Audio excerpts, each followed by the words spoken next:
Affairs of Thailand and former President of the Human Rights Council. Excellency, you have the floor.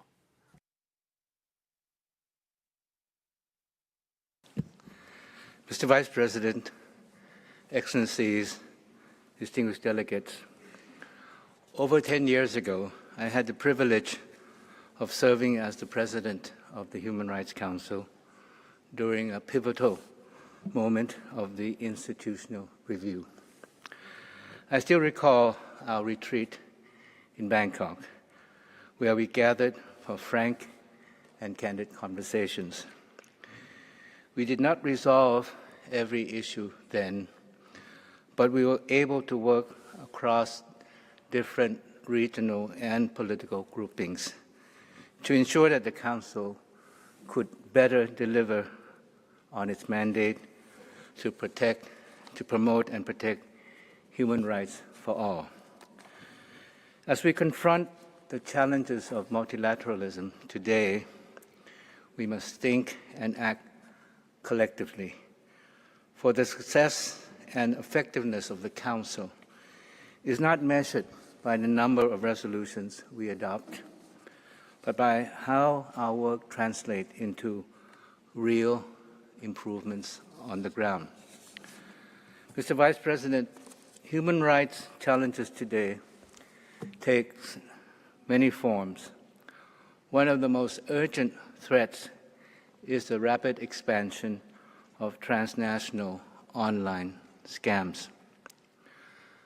Millions of people worldwide fall victim to these crimes.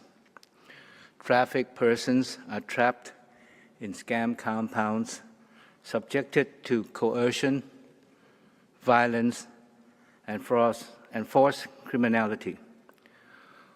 What we are witnessing are industrial-scale scam networks that have evolved into a global human rights crisis. These operations are allowed to fester because of a lack of rule of law in the countries they operate. Thailand stands both on the front line of impact and at the forefront of international efforts to address the scourge. And we will continue advancing cooperation to dismantle these criminal networks. Mr. Vice President, improving the effectiveness of the Council also means ensuring that we do not squander the Council's time on bilateral issues that have their proper place elsewhere.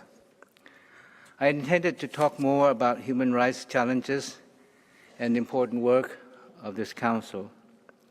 But once again, I find myself compelled to respond to far-fetched remarks made earlier by my Cambodian colleague. Rather than contributing to peace as they vocally desire, it is regrettable that Cambodia has chosen time and again to demonize Thailand through false accusations and distorted narratives. If we are to speak honestly, we must ask how this conflict came about in the first place. The reality is that tensions occurred following years of encroachments and repeated provocations seemingly intended to test Thailand's restraint and resolve. This included even attempts to interfere in Thailand's internal politics. That is why tensions escalated, culminating in indiscriminate attacks and civilian deaths. It is a tragic episode in the relations between two neighboring countries. Throughout history, Thailand has had nothing but good intention for our neighbor.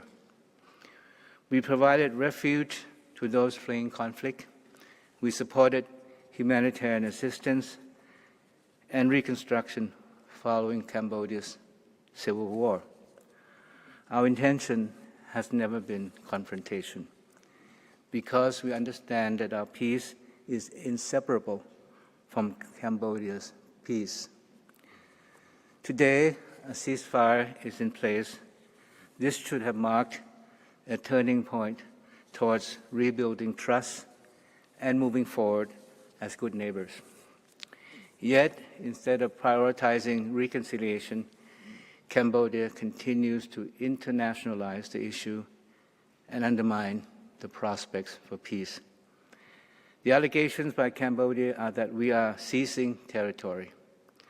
But the truth is that both sides have negotiated a ceasefire and agreed that troops are to remain where they are at the time of ceasefire, pending a final resolution through dialogue.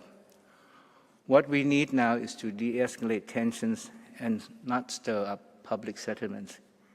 Instead, after the ceasefire, premeditated provocations continue to occur.